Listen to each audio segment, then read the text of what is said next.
a star tonight. You fill my soul with light the day we met. I don't wanna leave your side, no.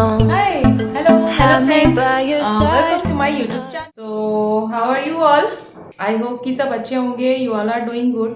तो चलिए start करते हैं आज का topic. तो currently अभी मैं पोर्ट्रेट के ऊपर काम कर रही हूँ. तो आज मैं बताने वाली हूँ जो फेस का जो डाउन फेस का जो स्ट्रक्चर होता है, जैसे हमारा फेस अगर थोड़ा सा भी नीचे हल्का एंगल में हो या फिर वो नीचे की तरफ देख रहा हो, तो उसके एंगल को मैं आज एक्सप्लेन करने वाली हूँ.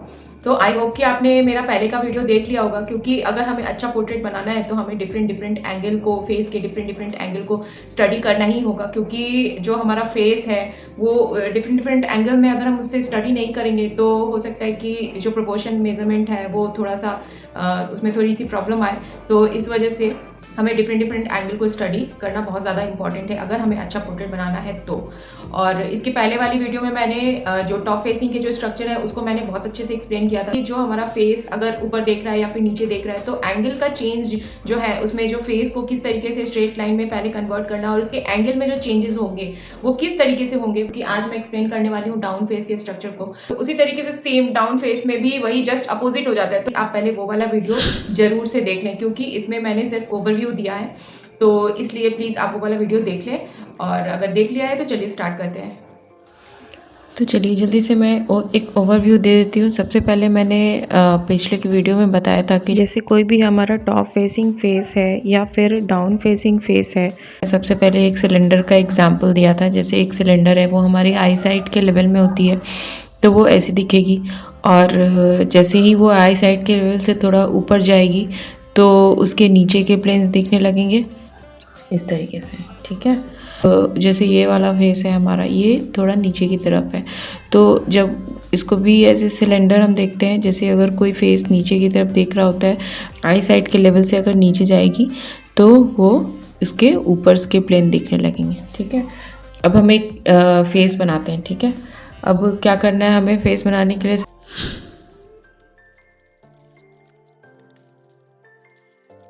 हो जाता है हमारा ईयर. ठीक है, ये हो जाती है हमारी आईब्रो लाइन.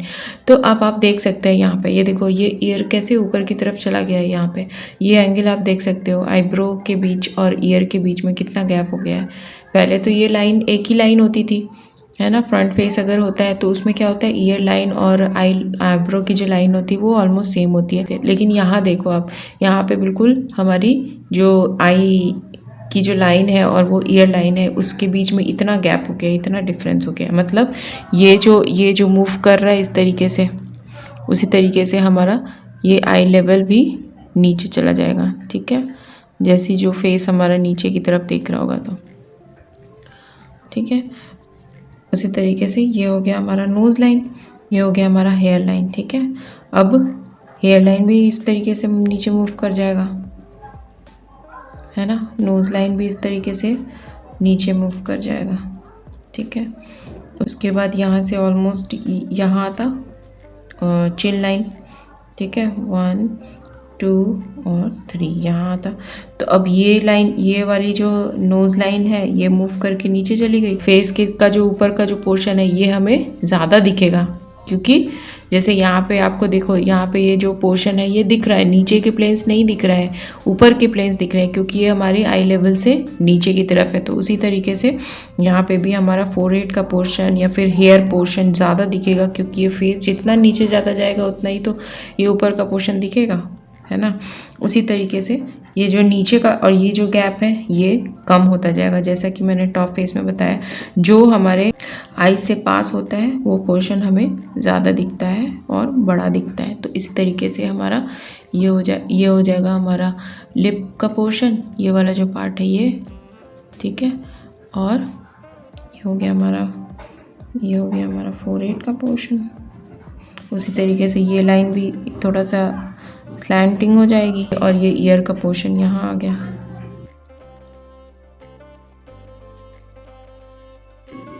ये हो गया हमारा आईब्रो.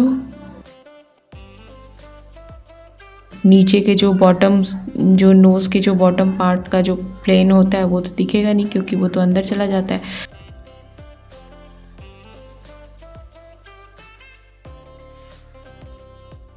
अब जैसे ये वाला रेफरेंस मैंने बनाया है, तो इसमें मैंने क्या क्या चीज़ें इसको बनाते वक्त ध्यान में रखी है, क्या क्या मेज़रमेंट किया मैंने, वो जैसे ये मेजर पार्ट, जैसे ये हमारा पोर्शन है वो हमारे फेस के नोज़ तक बराबर है, ठीक है। तो ये लाइन आपको सेम मैच कर सकते हो। फिर उस तरीके से ये जो पोर्शन है हमारे इस पूरे लिप तक का कितना है, ऑलमोस्ट कितना जाएगा, थोड़ा सा ऑलमोस्ट इसको अगर आप 4 पार्ट में डिवाइड करोगे, जैसे ये 4 पार्ट है, ठीक है,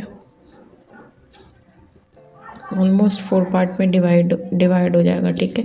तो ऑलमोस्ट इस पूरे का 3rd पार्ट यहाँ तक हो गया और ये हो गया 4th पार्ट, मतलब ये पार्ट जो है ये है 3/4 है इस पूरे पोर्शन का, है ना। तो आप इस तरीके से मेज़र कर सकते हो। ये गैप भी आप देख सकते हो, जैसे देखो आईब्रो और आईज़ के बीच का जो गैप है ये इतना कम तो नहीं होता, लेकिन ये थोड़ा सा फेस नीचे की तरफ देख रहा है, तो जितना फेस नीचे की तरफ जाएगा तो ये पोर्शन जो हो गया वो कम हो गया, क्योंकि ये जो ऐसे अगर आप 3D इसके स्ट्रक्चर को आप देखोगे तो ये वाला जो पोर्शन होता है ये अंदर की तरफ होता है ना। ये वाला पोर्शन जो होता है ये अंदर की तरफ होता है, तो ये जो गैप है ये आप देख सकते हो ये बहुत कम होता जाएगा। उस तरीके से यहाँ पे भी देखो, यहाँ पे भी देखो, ये जो आईब्रो और आईज के बीच का जो गैप है ये बहुत ही ज़्यादा कम है। और अगर और भी ज़्यादा फेस नीचे जाइए तो ये आईज ऑलमोस्ट, एक आईज और आईब्रो दोनों ऑलमोस्ट निग्लेजेबल के, दोनों के बीच का गैप बिल्कुल ऑलमोस्ट 0 हो जाता है, ये ऑलमोस्ट एक लाइन में ही हो जाएगी अगर बहुत ज़्यादा नीचे चला गया। मेन चीज़ें यही ध्यान देने की है। जैसे ये फेस जो, ये रेफरेंस मैंने इसलिए चूज़ किया क्योंकि जब फेस के एंगल में बहुत ज़्यादा डिफरेंस होती है तो मुझे हमें क्लियरली विजिबल हो जाता है कि हाँ ये फेस नीचे की तरफ देख रहा है या ऊपर की तरफ देख रहा है। लेकिन इस फेस में देखो आप बिल्कुल कैजुअली अगर हम देखते हैं तो ऐसा लग रहा है जैसे ये फेस सामने की तरफ देख रहा है, लेकिन आप देखो यहाँ पे ईयर लाइन जो है वो ईयर की लाइन और आई की लाइन यहाँ पे ये होनी चाहिए थी अगर ये फ्रंट देख रहा होता तो, लेकिन ये लाइन, ये स्ट्रेट लाइन ना बन के ये ऐसे कर्व लाइन बन रही है ना। इट मीन्स कि ये फेस थोड़ा सा टिल्टेड है डाउन की तरफ, ठीक है।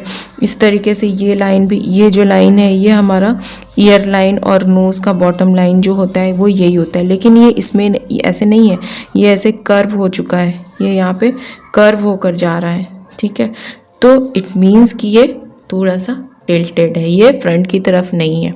तो ये बहुत ज़्यादा माइन्यूट डिफरेंस है, बहुत ज़्यादा डिफरेंस नहीं है, क्योंकि कैजुअली जब हम फेस को देख रहे हैं तो ये मुझे फ्रंट ही दिख रहा है ऑलमोस्ट कि हाँ ये फेस सामने की तरफ दिखता हुआ है। तो यही छोटी छोटी जो होती है मिस्टेक्स, इस वजह से ना वो एक्सप्रेशन कैच नहीं हो पाता है, जेस्चर कैच नहीं हो पाता।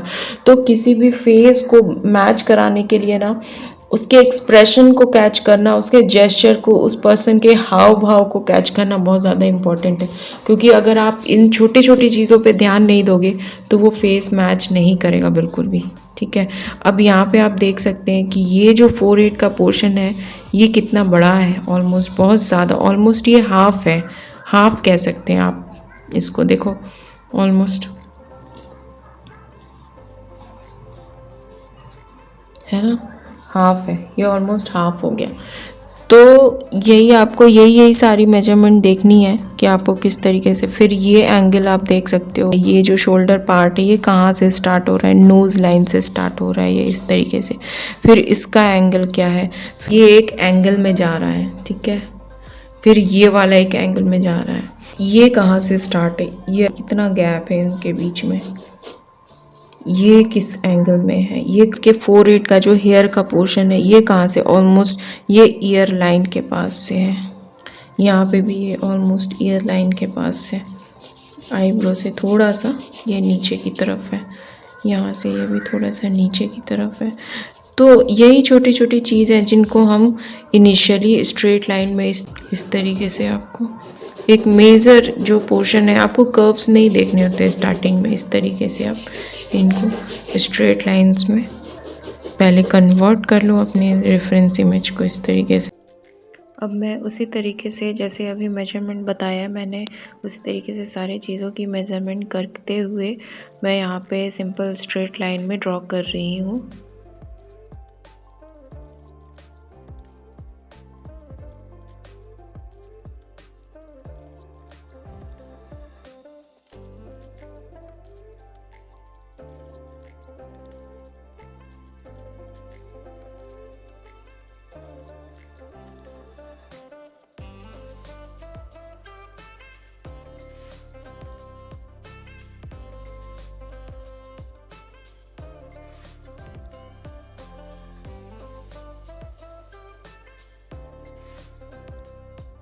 जैसे अभी मैंने मेज़र किया, ये वाला पोर्शन जो है वो इस पोर्शन के थोड़ा सा बड़ा लगा मुझे, तो मैंने यहाँ पे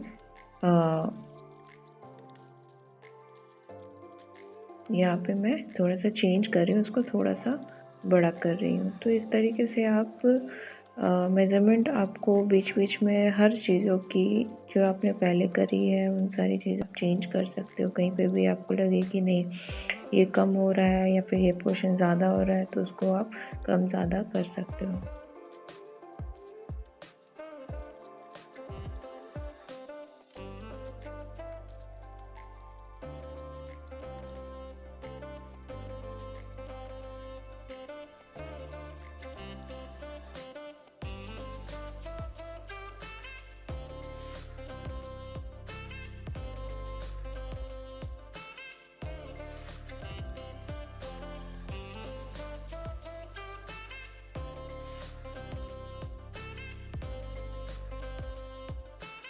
अब यहाँ पे जैसे ये वाला पोर्शन इस पोर्शन के बराबर है ना। अभी जैसे मैंने एंगल मेज़र किया, इसी तरीके से जैसे मैंने स्टार्टिंग में आपको सारी चीज़ें एक्सप्लेन कर दिया है, तो मैं जिस तरीके से मेज़रमेंट करती हूँ वो पूरा वही प्रोसेस था। तो इसी तरीके से मैं यहाँ पे सारी चीज़ें मेज़रमेंट करके ड्रॉ कर रही हूँ।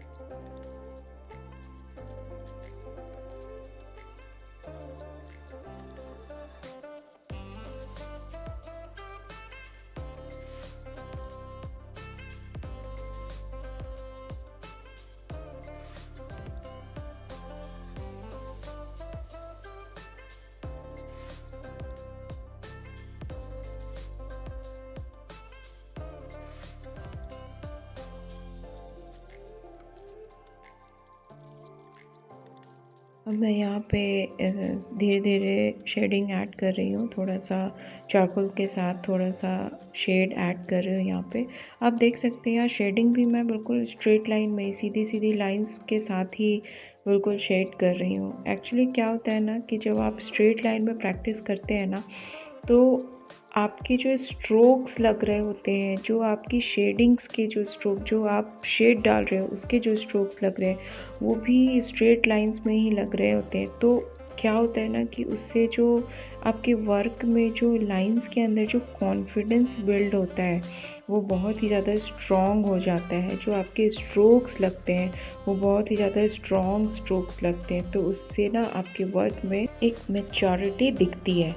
मतलब एक बिगनर के द्वारा बनाया गया वर्क और फिर एक बहुत ज़्यादा प्रैक्टिस करने के बाद जब हमारा वर्क मैच्योर लेवल पे चला जाता है, तो उन दोनों के वर्क में जो डिफरेंस होता है वो डिफरेंस दिखता है।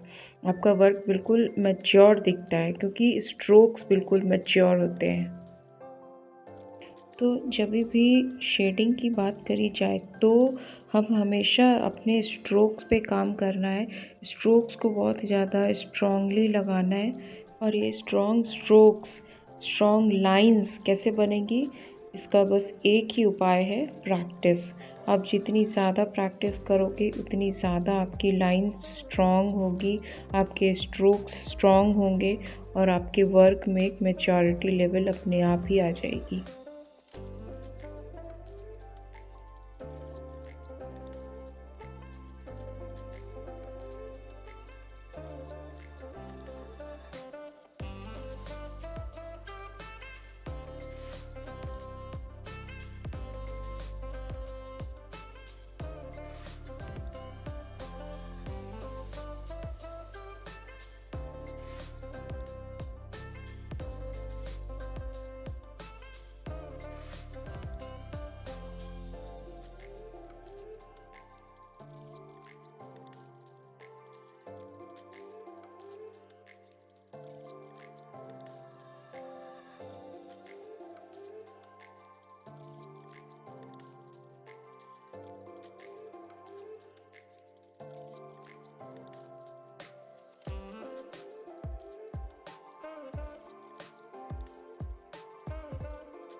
एक बात और मैं शेयर करना चाहूँगी, जैसे मैंने कभी भी इस चीज़ पे फोकस नहीं किया कि मेरा वर्क बिल्कुल फ़ोटो रियलिस्टिक दिखे। मैं बिल्कुल भी मतलब ऐसा नहीं दिखाना चाहती हूँ अपने वर्क को कि जिसको देख के ये कन्फ्यूज़न हो कि ये अरे ये फ़ोटो है या पेंटिंग है। मैं कभी भी ये नहीं दिखाना चाहती हूँ। मेरा हमेशा यही कॉन्सेप्ट रहा है कि आपके वर्क में आपकी क्रिएटिविटी दिखनी चाहिए। अगर आपका वर्क एक आर्ट वर्क है, एक फ़ोटो नहीं है, एक पेंटिंग है, तो वो बिल्कुल पेंटिंग जैसी दिखनी चाहिए। तो इसी वजह से मैं स्ट्रोक्स के ऊपर ज़्यादा ध्यान देती हूँ। मैं किसी भी चीज़ को प्रॉपर एक मतलब ब्लेंड नहीं करती हूँ कभी भी, क्योंकि ब्लेंड करने से वही है, एक फ़ोटो जैसी फ़ील आती है। लेकिन अगर वो ब्लेंड हो जाएगा, हमारे स्ट्रोक्स ब्लेंड हो जाएंगे, तो वो उसमें कुछ भी मतलब स्ट्रॉन्ग एक कॉन्फिडेंस नहीं दिखता है। वर्क की जो हमारी खुद की जो क्रिएटिविटी होती है वो नहीं दिखती। जैसे अभी मैं तो फ़ोटो से रेफरेंस से देखकर कॉपी कर रही हूँ, तो वो अगर मैं अपने स्ट्रोक्स को ब्लेंड कर दूँगी तो वो बिल्कुल फ़ोटो जैसा दिखेगा, फिर वो नॉर्मल दिखेगा। मतलब उसमें हमारी क्रिएटिविटी दिखेगी ही नहीं, एक बोल्डनेस, एक कॉन्फिडेंस दिखेगा ही नहीं। तो अगर कॉन्फिडेंस दिखाना है आपके वर्क में, आपको बिल्कुल स्ट्रॉन्ग दिखाना है अपने वर्क को, तो स्ट्रोक्स पे ध्यान देना पड़ेगा। अपने स्ट्रोक्स को स्ट्रॉन्ग बनाना पड़ेगा, मैच्योर बनाना पड़ेगा। और यही चीज़ें जो हैं वो हमें बहुत ही ज़्यादा हेल्प करती है हमें अपने स्टाइल को ढूँढने में। जैसे हमें अपने स्टाइल को बिल्ड करने में बहुत ही ज़्यादा हेल्प करती है, क्योंकि उसमें हमारी क्रिएटिविटी दिख रही होती है। मतलब हमारा स्टाइल दिख रहा होता है। जब आप स्ट्रोक्स पे काम करोगे, जब आप इस तरीके से छोटे-छोटे वर्क करोगे और अपने स्ट्रोक्स को कॉन्फिडेंस दिखाओगे, तो जब आप बड़े वर्क करोगे ना, तो जब जिस तरीके से आप अपने हैंड को मूव करते हो, तो आप पेंटिंग जब करोगे तो आपका हैंड उस पेंट के साथ, ब्रश के साथ भी उसी तरीके से मूव करेगा, तो आपके स्ट्रोक्स क्लियर दिखेंगे। तो इससे क्या होता है ना, वो हमें मतलब एक अपनी अलग पहचान देने में बहुत ही ज़्यादा हेल्प करती है। अपने वर्क को बिल्कुल यूनिक दिखाने में बहुत ही ज़्यादा हेल्प करती है।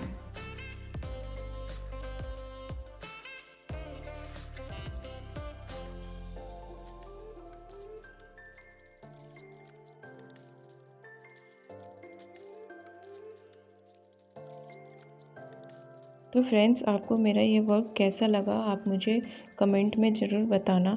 और अगर आपके थॉट्स मेरे थॉट से मैच करते हो तो भी ज़रूर बताना, मुझे अच्छा लगेगा कि हाँ, कोई मेरी तरह कैसे भी सोचता है। तो आप प्लीज़ बताना मुझे, और आपके क्या थॉट्स हैं ये भी आप मुझे कमेंट में बताना बिल्कुल, ठीक है। और इस तरीके से प्रैक्टिस करते जाना। प्रैक्टिस बहुत ही ज़्यादा इम्पॉर्टेंट है। तो गाइस, नेक्स्ट में मैं 3/4 फेस को ड्रॉ करने वाली हूँ, जो साइड टिल्टेड हल्का टर्न फेस होते हैं, प्रॉपर साइड नहीं, 3/4 एंगल में जो फेस होते हैं उनको मैं ड्रॉ करूँगी। तो please stay tuned with me. And आपको मेरा ये वीडियो अच्छा लगा हो तो लाइक, शेयर एंड सब्सक्राइब ज़रूर कर लेना।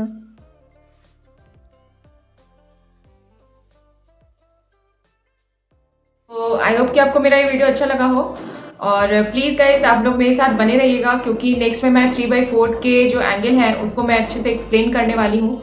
तो प्लीज़ आप मेरे साथ बने रहना, और अगर आपको मेरा ये वीडियो अच्छा लगा हो तो एक लाइक कर देना प्लीज़, और मेरे चैनल को सब्सक्राइब भी कर लेना और शेयर भी कर लेना। तो चलो मिलते हैं नेक्स्ट वीडियो में, तब तक के लिए बाय बाय।